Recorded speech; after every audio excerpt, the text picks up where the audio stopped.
அனைவருக்கும் இனிய மாலை வணக்கம். தேசிய மகளிர் ஜோதிட கூட்டமைப்பு சார்பாக நடைபெறும் நட்சத்திர சுடர்மணி நிகழ்ச்சிக்கு வருகை புரிந்திருக்கும் அனைத்து ஜோதிட குருமார்களையும், ஜோதிட வல்லுநர்களையும் மற்றும் ஜோதிட ஆர்வலர்களையும் வருக வருக என இரு கரம் கூப்பி வரவேற்கிறேன்.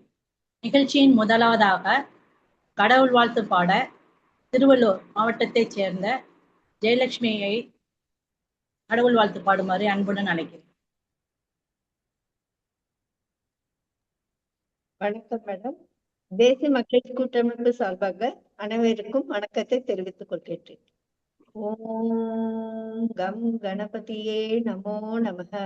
ஓம் சரகண பவ. ஓம் பூர்புவஸ்வஹ தத்சவிதுர்வரேண்யம் பர்கோ தேவஸ்ய தீமகி தியோ யோ ந பிரச்சோதயாத். நன்றி மேடம். நன்றி சார். வணக்கம். வணக்கம் மேம். நிகழ்ச்சியின் அடுத்ததாக ஜோதிட டிப்ஸை வழங்க நமது தேசிய மகளிர் ஜோதிட கூட்டமைப்பின் ஆலோசகரான திருப்பூரை சேர்ந்த தனம் தண்டபாணி அவர்களை வருக வருக என வரவேற்கிறேன். வணக்கம். அனைவருக்கும் அநேக நமஸ்காரம். தேசிய மகளிர் ஜோதிட கூட்டமைப்பு நட்சத்திர சுடர்மணி நிகழ்ச்சியில் தனம் தண்டபாணியின் டிப்ஸ். இன்று சித்திரை நட்சத்திரம், செவ்வாயுடைய நட்சத்திரம். எனவே செவ்வாய்க்கிழமை என்று அரசு மருத்துவமனையில் உள்ள நோயாளிகளுக்கு செவ்வாழை பழம் தானமாக தந்து வந்தால் தனம் சேரும். நன்றி. வணக்கம். வணக்கம். வணக்கம் ஐயா. நிகழ்ச்சியின் அடுத்ததாக வரவேற்புரை. அதாவது நமது ஜோதிட நட்சத்திர சுடர்மணி நிகழ்ச்சிக்கு இப்ப நடைபெறக்கூடியது இன்று 38வது நாளாக சிறப்பாக நடைபெற்று கொண்டிருக்கிறது. இன்றைய நாளில் சிறப்புரை ஆற்றுவதற்காக நம்மிடையே தர்மபுரி மாவட்டத்தைச் சேர்ந்த ஆஸ்ட்ரோ முருக விஜயா அம்மையார் அவர்கள் நம்முடைய வருகை புரிந்துள்ளார். அவரை அனைவரும் சார்பாக வருக வருக என வரவேற்கிறேன். அவரை வரவேற்பதன் மட்டுமில்லாவது அவரை பற்றி சில குறிப்புகளை இங்கே பதிவிட இருக்கிறேன். இவருடைய தாயார் பெயர் குடியரசு தேவி அம்மையார் ஆவார்கள். இவருடைய தந்தையார் பெயர் ஆறுமுகம் ஐயா ஆவார்கள். இவருடைய குரு அப்படின்னு பாத்தீங்க அப்படின்னா ஸ்ரீரங்கனூர் ஆஸ்ட்ரோ முருகன் ஐயா அவர்களும் மற்றும் திருப்பூரை சேர்ந்த கோபாலகிருஷ்ணன் ஐயா அவர்களும் இவர்களுடைய குருமாராக இருந்து இவர்கள் பாரம்பரிய ஜோதிடத்தை முறையை கற்று தேர்ந்துள்ளார்கள். இத்தகைய சிறப்புமிக்க இவர்கள் இந்த ஜோதிட துறையில் பாத்தீங்க அப்படின்னா 8 வருடமாக தன்னுடைய தனித்துவத்தை பறைசாற்றி வந்து கொண்டிருக்கிறார்கள். அத்தகைய சிறப்புமிக்க ஆஸ்ட்ரோ முருக விஜயா அம்மையார் அவர்களை நம்மிடையே இன்று சிறப்புரையாற்ற, அதாவது குரு நல்லவரா கெட்டவரா என்ற தலைப்பில் பேச நம்மிடையே வருகை புரிந்துள்ளார்கள். அவர்களை அனைவரின் சார்பாக வருக வருக என வரவேற்கிறேன். மேடம், நீங்கள் சிறப்புரையாற்றலாம். நன்றிங்க மேம். வீடியோ ஓபன் ஆகலைங்க மேம். ஓபன் ஆகலையா? ஹோஸ்ட் கொடுத்தீங்கன்னா ரெக்கார்டிங்லயும் வெளியவும் இப்படியே தானே உங்களுக்கு வரும்? Recording okay. வீடியோ மட்டும்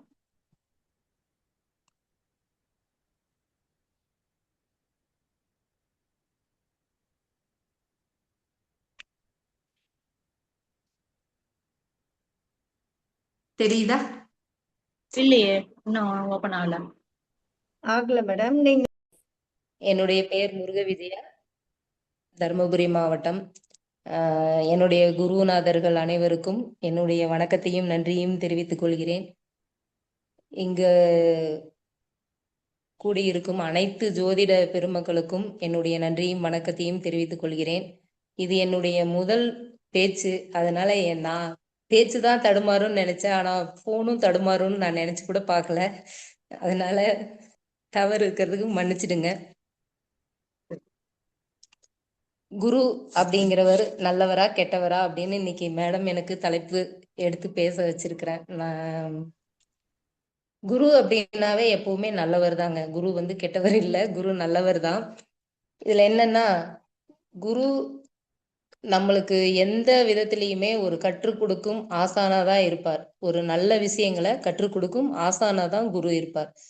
அவர் கற்றுக் கொடுக்கும் ஆசிரியர் தான் குரு. கற்பிக்கும் திறன் உள்ளவர் அது புதன், அது வேற சாப்பிட்டு. ஆனா கற்றுக் கொடுக்கும் ஆசிரியர் குரு. இந்த இடத்துல மேடம் நான் மேடத்துக்கு நன்றி சொல்ல மறந்துட்டேன், சாரி.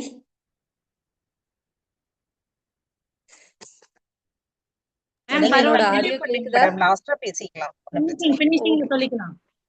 நன்றிங்க மேடம், நன்றிங்க மேடம். ஆடியோ கேக்குது இல்லைங்க மேடம்?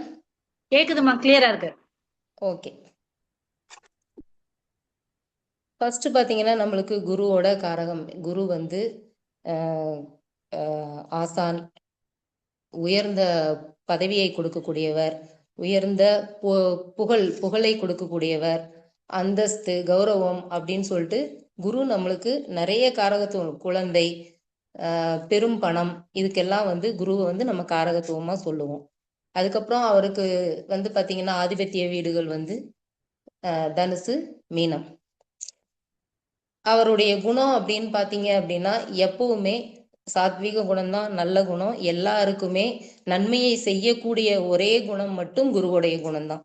அவருக்கு தீங்கு செய்ய தெரியாது. ஆனா சேரும் இடங்களையும் சேரும் கிரகங்களையும் பொறுத்து அவருடைய தன்னுடைய நிலைப்பாட்டிலிருந்து தடுமாறும் பொழுதுதான் அவர் வந்து பாத்தீங்கன்னா நம்மளுக்கு கெட்டவரா நல்லவரா அப்படிங்கிறது நம்மளுக்கு தெரிய வரும். அவர் எப்பவுமே சுபத்துவத்தை மட்டுமே, கெடுதல் செய்யறவங்களுக்கும் சுபத்துவத்தை அளிக்கக்கூடியவர் தான் குரு. ஒரு ஒரு சுபர் அசுப வீட்டில் இருந்தாலும் கூட அவருக்கு சில நன்மைகளையும் அழித்து விட்டு தான் செல்வார். அவருக்கு வந்து அந்த இடத்துல எவ்வளவு தீங்கு கொடுக்குறோம் அப்படிங்கிறது முக்கியம் இல்லை. அவருக்கு திரும்பவும் அந்த தீங்குக்கு மாறா அதுக்கு நற்பலன்களை கொடுத்துட்டு தான் அவர் போவார். அதே மாதிரி பாத்தீங்கன்னா குணம் அப்படின்றது அவருக்கு இயற்கை சுபர் அப்படின்னு ஜோதிடத்துல அவருக்கு இயற்கை சுபர் அப்படின்னு சொன்னாலும் ஒவ்வொரு சில வீடுகளுக்கு அவர் வந்து பாதகாதிபதியாகி தீமைகளை செய்யக்கூடியவராகவும் வருகிறார். காலபுருஷ தத்துவப்படி பாத்தீங்கன்னா அவர் வந்து 9, 12க்கு அதிபதியாகி அந்த 9ஆம் இடத்து மேன்மைகளை அவர் மிகுந்த ஒரு ஒரு கீழ் நிலையில் இருக்கக்கூடியவரை கூட அவருடைய வளர்ச்சியாலையும் குரு, அதாவது ஒழுக்கம் அப்படிங்கிறத கொடுத்து மேல உயர்த்துறதுக்கு குரு காரகத்துவரா ஆகிறாரு.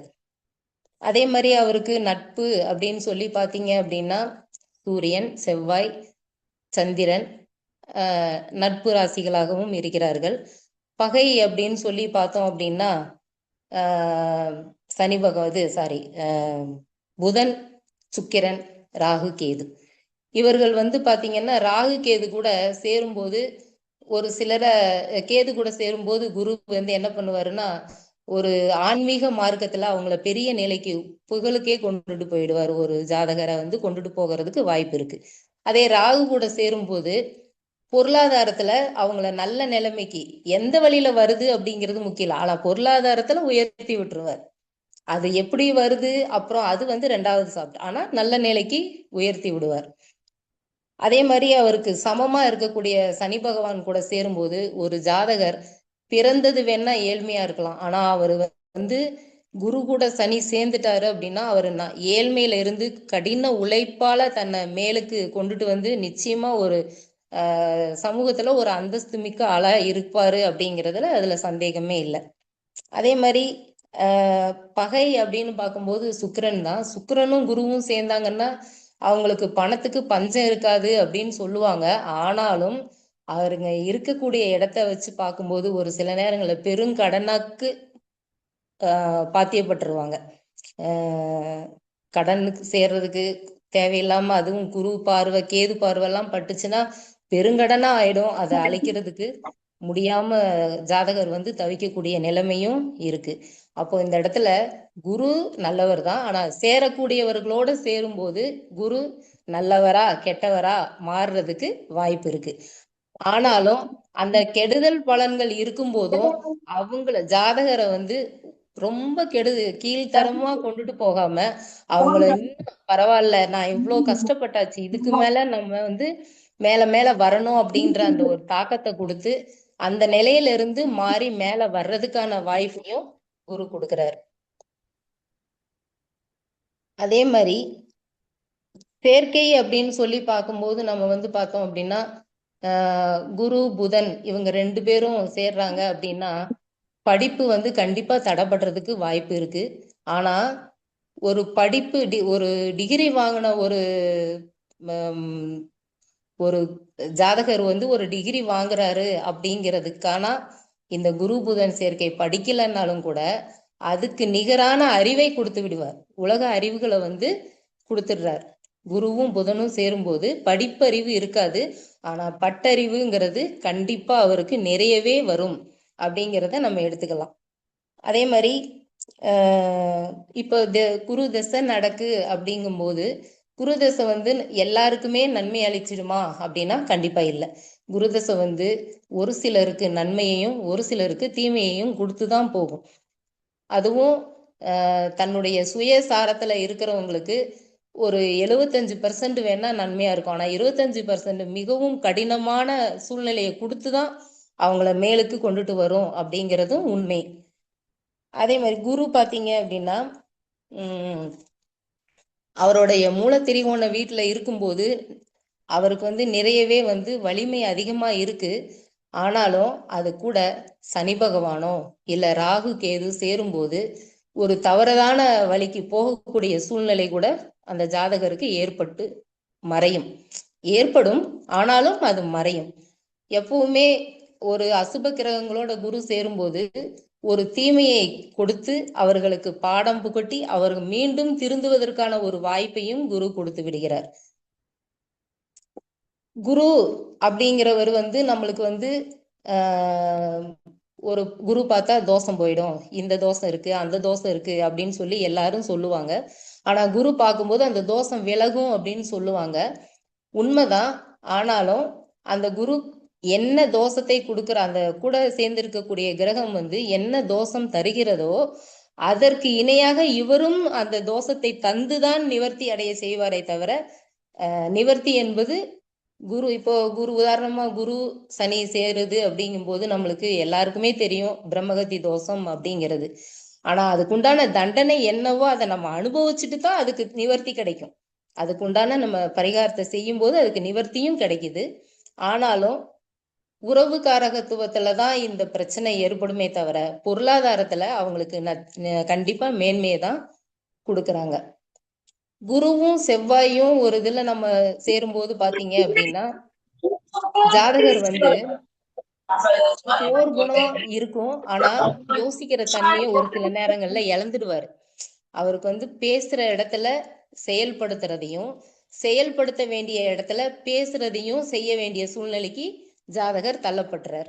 அப்போ நிதானமா பேசி செய்ய வேண்டிய காரியத்தை செயல் வடிவமா ஆக்கும்போது அந்த இடத்துல வந்து ஜாதகருக்கு அவப்பெயரை உண்டாக்குது.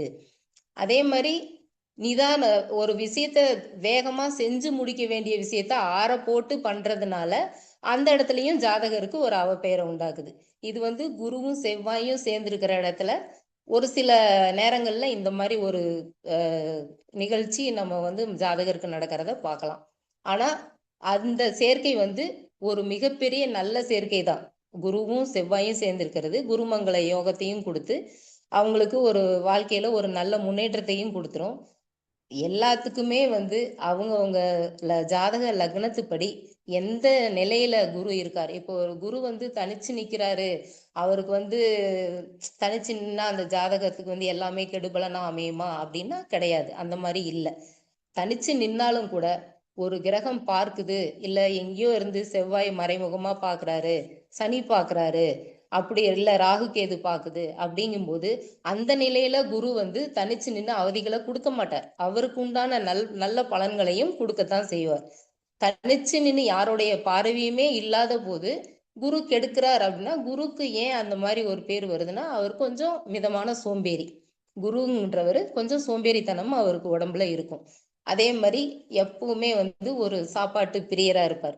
சாப்பாட்டு பிரியரா இருந்து அந்த சோம்பேறித்தனம் வந்து கொஞ்சம் கூடுறதுனால அவர் வந்து செய்ய வேண்டிய வேலைகளை வந்து தான் செய்யாம அடுத்தவங்க செய்வாங்க அப்படின்னு எதிர்பார்த்து அதனால வந்து அந்த இடத்துல வந்து அவர் கெட்ட பேரை வாங்குறதுனால இது வந்து எல்லா விதத்துக்குமே பொருந்தும். ஒரு ஒரு அரசியல்லையும் இது பொருந்தும், ஒரு நிர்வாக திறமையில இருக்கும் போதும் பொருந்தும். எல்லாத்துக்கும் இது பொருந்துறதுனால இந்த குரு வந்து சேர்ற இடத்த பொறுத்து தான் நல்லவரா கெட்டவரா அப்படிங்கிறத வந்து தீர்மானிக்கிறாரு. அதுக்கப்புறம் பாத்தீங்கன்னா குருவோடைய எப்பவுமே குரு வந்து 8ஆம் இடத்துல மறைகிறாரு அப்படின்னா அது வந்து மறைவு அப்படிங்கிறது கிடையாது. இருந்தாலும் மறைஞ்சிருந்தாலும் அவர் வந்து ஒரு தத்து பிள்ளையா போய் வளர்றதுக்கான வாய்ப்பும் கூட இருக்கிறதுக்கு வாய்ப்பு இருக்கு. தத்து பிள்ளையா வாழ்ந்தாரு அப்படின்னா அவருக்கு அந்த தோஷமே நிவர்த்தி ஆகி போயிடும். அதாவது 8ங்கிறது வந்து ஒரு தோஷமா இருக்கும். ஆனா அதுவே நிவர்த்தி ஆகி அவருக்கு ஒரு அதிர்ஷ்டத்தை கொடுக்கும். யாரோ ஒருத்தர் சொத்தை இவர் அனுபவிக்கக்கூடிய சூழ்நிலையில கூட கொண்டு வந்து வைக்கலாம். அடுத்தவங்க சொத்து இனாமா இவருக்கு வர்ற மாதிரி பண்ணலாம். தாய் தகப்பனோட இருக்க முடியாது. அவர் வந்து எப்பவுமே பிரிஞ்சு இருக்கக்கூடிய சூழ்நிலையை தான் கொடுக்கும். இதுவுமே வந்து அவருக்கு வந்து ஒரு மன வேதனையும் கொடுக்கும். நம்ம இவ்வளோ இருந்து நம்ம அப்பா அம்மா கூட இருக்க முடியலையே அப்படிங்கிற ஒரு அந்த மன வேதனை ஜாதகருக்கு இருந்துகிட்டே இருக்கும். அதே மாதிரி அவர் 6ஆம் இடத்துல இருக்கிறாரு அப்படின்னா ஒரு நல்ல இடத்துல இருந்து அவருக்கு கடன் உதவிகள் வந்து நல்லா கிடைக்கும். ஆனா அந்த கடனை திருப்பி செலுத்த முடியுமாங்கிறது அவரை குருவை பார்த்த கிரகங்கள் மூலியமா தான் இருக்குமே தவிர எதுவுமே பார்க்கல அப்படின்னா கடன் கிடைக்கும் ஆனா திருப்பி அடைக்கக்கூடிய சூழ்நிலை இல்லாம போயிடும். அந்த இடத்துல ஜாதகருக்கு ஒரு கெட்ட பேரை உண்டாக்கி விட்டுருது. அதே மாதிரி குரு வந்து 4ஆம் இடத்துல இருக்காரு அப்படின்னா நிச்சயமா தாம்பத்திய ரீதியான ஒரு ஒரு ஒரு கஷ்டத்தை வந்து அந்த இடத்துல கொடுத்தே தீர்றார். குரு வந்து 4ஆம் இடத்துல இருக்கிறது அவ்வளவு சிறப்பு இல்லை. ஆனா மற்ற விஷயங்கள்ல பொருளாதாரத்துல நல்ல முன்னேற்றம் எல்லாமே கிடைக்கும். ஆனா குடும்பத்துல வந்து பாத்தீங்கன்னா அந்தரங்க விஷயத்துல கொஞ்சம் ஒரு மறுப்பு சொல்ற மாதிரிதான் இருக்கும். அதே மாதிரி 5ஆம் இடத்துல குரு இருக்கலாம். ஆனா அந்த இடத்துல பாத்தீங்கன்னா புத்திரக்காரகன் அங்க இருக்கிறது காரகோ பாவன் ஆஸ்தினாலும் கூட அது பார்க்கிற கிரகங்கள் சேர்ற கிரகங்களை வைத்து அந்த இடத்துல அந்த குரு ஒரு ஒரு இழப்பை கொடுத்து மீண்டும் அது வரும்போது மிகவும் அறிவு சார்ந்த புத்திசாலி குழந்தைகளையும் மேன்மையான உயர்வையும் கொடுக்க கடமைப்பட்டிருக்கிற மாதிரி இருக்கிறது குரு 5ஆம் இடத்துல. அதே மாதிரி 7ஆம் இடத்துல இப்போ ஒரு குரு இருக்காரு அப்படின்னா 7ல இருக்கிறதும் அவ்வளவு சிறப்பு இல்லை அப்படின்னு சொல்லலாம். இருந்தாலும் கூட 7ல குரு இருக்கும்போது ஒரு கண்ணியமான மணமகளா இருந்தா ஒரு கண்ணியமான மணமகன் அந்த ஜாதகிக்கு கிடைக்கிறதுக்கான வாய்ப்பு இருக்கு. அந்த குருவை யாராவது ஒரு பாவிகளோ இல்ல சுபரோ பார்க்கும்போது அவர் நல்லவரா கெட்டவரா என்பதை அந்த அந்த பார்க்கும் கிரகங்களோ சேரும் கிரகங்களோ முடிவு செய்கிறது. அந்த மாதிரி இருக்கும்போது இப்ப சனி பாக்குது அப்படின்னா அவரு சோம்பேறியா இருந்தாலும் கூட கடின உழைப்பாளியா இருக்கிறதுக்கு வாய்ப்பு இருக்கும். செவ்வாயோட சேரும்போது கொஞ்சம் முன்கோபியா இருந்து நிலபலன்கள்ல கொஞ்சம் ஆழ்ந்து வேலை செய்யக்கூடிய ஒரு ஆளா இருக்கக்கூடிய வாய்ப்பு இருக்கு. அதே மாதிரி புதனோட சேரும்போது சொல்லுவோம்ல வாயிலேயே எல்லா வேலையும் சாதிச்சுட்டு வந்துருவாங்க. அந்த மாதிரி ஒரு இருக்கிறதுக்கு வாய்ப்பு இருக்கு. இதே பெண்ண ஆணா இருந்து 7ல குரு இருக்கு அப்படின்னா நிச்சயமா இவர் வந்து ஊர் விட்டு ஊர் போய் பொழைக்கக்கூடிய வாய்ப்பும் இருக்கு. அதே மாதிரி மணமகள் வீட்டுல இவருக்கு தேடி போய் அங்க அவருடைய மணமகள் வீட்டுல இவர் தங்குறது கூடிய வாய்ப்பு இருக்கு. இல்ல அப்படின்னா அவங்களுடைய கட்டுப்பாட்டுக்கு கீழே இவர் இருக்க வேண்டிய சூழ்நிலையும் ஒரு ஜாதகத்துல கொடுக்கு. ஆனா வெளி சமூக தொடர்புல வந்து அவர் எப்பவுமே இருந்துகிட்டே இருப்பாரு அப்படிங்கிறதையும் குரு 7ல இருக்கும்போது நம்ம சொல்லலாம். இப்போ 9ல குரு இருக்காரு அப்படிங்கும்போது 9ல குரு இருக்கிறது ஒரு வகையில நல்லது அப்படின்னாலும் கூட தகப்பனா இருக்கு அது சரியில்லை. தகப்பன் மகன் உறவுக்கு வந்து அது நிச்சயமா ஒரு களங்கத்தை ஏற்படுத்தும் அப்படிங்கிறது தான் 9ல குரு இருக்கிறது. தகப்பன் இருக்கிற வரைக்குமே அந்த ஜாதகர் வந்து முன்னேற்ற முடியாது. அந்த மாதிரி ஒரு சூழ்நிலையை கொண்டு வந்துடும். அது சூரியனும் எந்த இடத்த இருக்கு அப்படிங்கிறத பொறுத்து. எல்லாத்துக்குமே குரு வலுத்திருந்து எவ்வளவுதான் வலுத்திருந்தாலும் கூட ஒரு ஜாதகத்துல லக்னாதிபதி அந்த இடத்துல எப்படி இருக்கிறாருங்கிறதையும் நம்ம கருத்துல கொண்டுட்டு தான் நம்ம அடுத்ததையும் குருவை பத்தியே நம்ம பேச முடியும். பொதுவாவே குருவை பத்தி இப்ப ஜாதகத்துல லக்னாதிபதி கேட்டுட்டாருன்னா அடுத்து நம்ம குருவை தாராளமா பார்த்து நம்ம இது இப்படிதான் இருக்கு இப்படி இருக்காருன்னு சொல்லிடலாம். குருவோட கேது நிக்கிறாரு அப்படின்னா எப்படி இருந்தாலும் அவர் ஏதாவது ஒரு சுபர்கள் வீட்டுல இருந்தாருன்னா அவர் வேற அதாவது ஆன்மீக மார்க்கத்து வழியா அவருக்கு வந்து முன்னேற்றம் உண்டு. இதே வந்து பாவிகளோட சேரும்போது தீய பழக்கங்களுக்கு அடிமையாகக்கூடிய சூழ்நிலையும் அவருக்கு வந்துடும். அதாவது கேதுவும் குருவும் சேரும்போது சேரக்கூடாத இடங்களில் சேரும்போது இந்த பழக்க வழக்கங்கள்லாம் அவருக்கு வர்றதுக்கான வாய்ப்பு இருக்குது.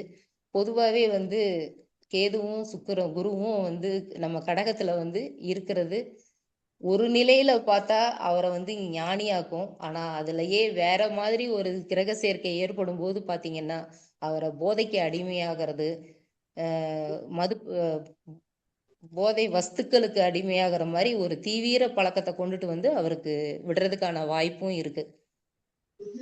குரு 10ல இருக்காரு அப்படின்னா 10ல குரு இருக்கிறது வந்து அவ்வளவு சிறப்பு இல்லை. இருந்தாலும் கூட ஒரு சுபர் சேர்க்கை இருக்கும்போது ஒரு தொழில் கெட்டுட்டு நம்மளுக்கு மறுபடியும் இன்னொரு தொழில் அமையறதுக்கு வாய்ப்பு இருக்கு.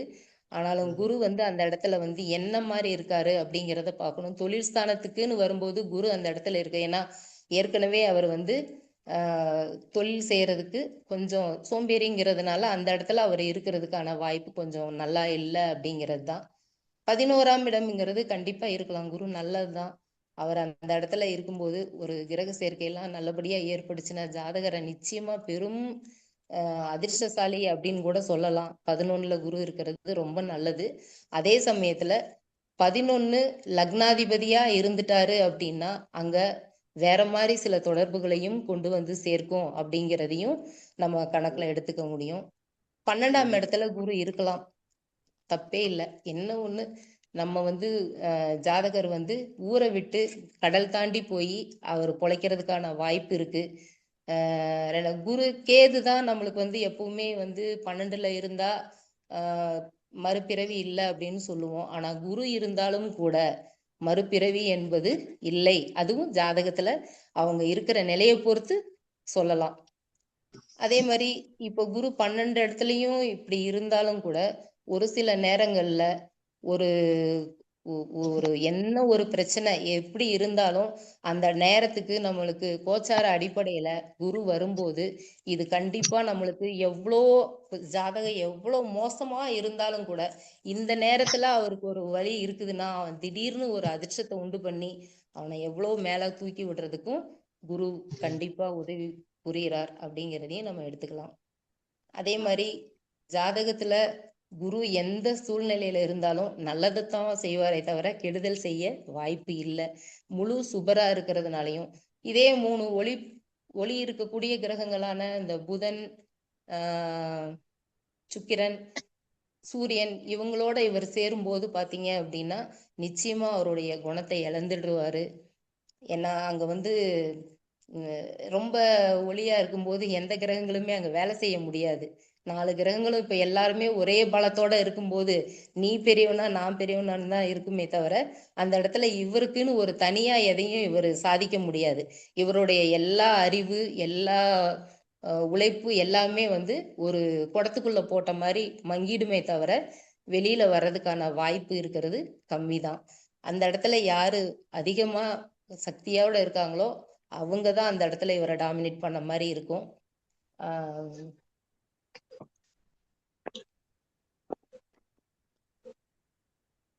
அதே மாதிரி குருவுக்கு ஏதோ ஒரு விஷயத்துல நம்மளுக்கு வந்து குருவால நம்மளுக்கு பிரச்சனை இருக்கு, இதை வந்து நம்ம தீர்த்துக்கணும் அப்படின்னுட்டு இருந்தா அவங்க வந்து டெய்லியுமே வந்து குருவோட காயத்ரி சொல்லலாம். குருவுக்கு வந்து அந்த காயத்ரியை நம்ம சொல்லிட்டு வரும்போது அவரால் ஏற்படுற தாக்கம் நீங்கும். பெண்களுக்கும் சொல்லலாம், ஆண்களும் சொல்லலாம். அந்த இதை நான் சொல்லலாமாங்க மேடம்? சொல்லுங்க ma'am. Okay ma'am, okay madam. வேதம் விளையும் வித்தே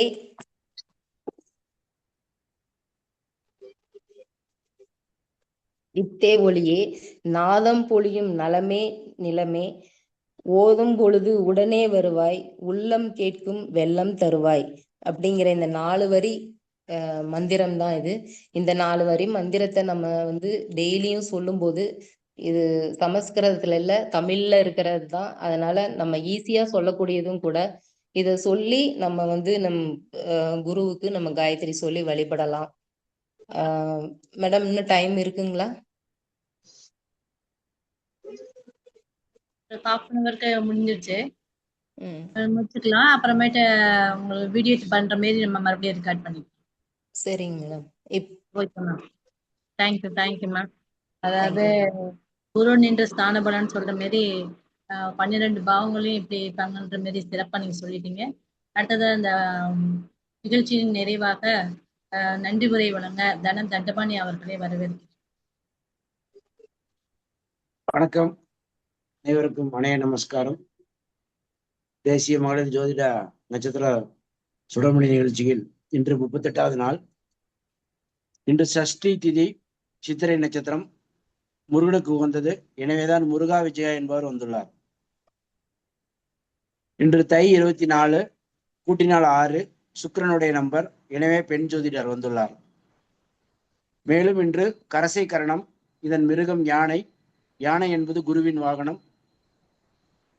குருவோட மேலும் பேச்சு. இன்று சூலம் நாமயோகம், இதன் யோகி குரு என்பதால் இன்றைய தலைப்பு குரு நல்லவரா கெட்டவரா என தலைப்பில் அம்மா அவர்கள் சிறப்பான பலனை எடுத்துரைத்தார். அம்மா அவர்களுக்கு மிக்க நன்றி. மேலும் இத்தனை நேரம் செவிசாய்த்து பொறுமையாக கேட்டுக்கொண்டிருந்த அனைத்து குருமார்கள் ஆர்வலர் அனைவருக்கும் கோடான கோடி நன்றி. இந்த நிகழ்வினை ஏற்பாடு செய்து கொடுத்த இந்த கூட்டமைப்பு தலைவர் டாக்டர் கனகாம்பாள் மற்றும் நிகழ்ச்சி ஒருங்கிணைப்பாளர் அனைவருக்கும் கோடான கோடி நன்றி. இன்றைய நாள் இனிய நாளாகட்டும். வாழ்க ஜோதிடம், வளர்க பாரதம், வந்தே மாதரம். நன்றி, வணக்கம். நன்றிங்க.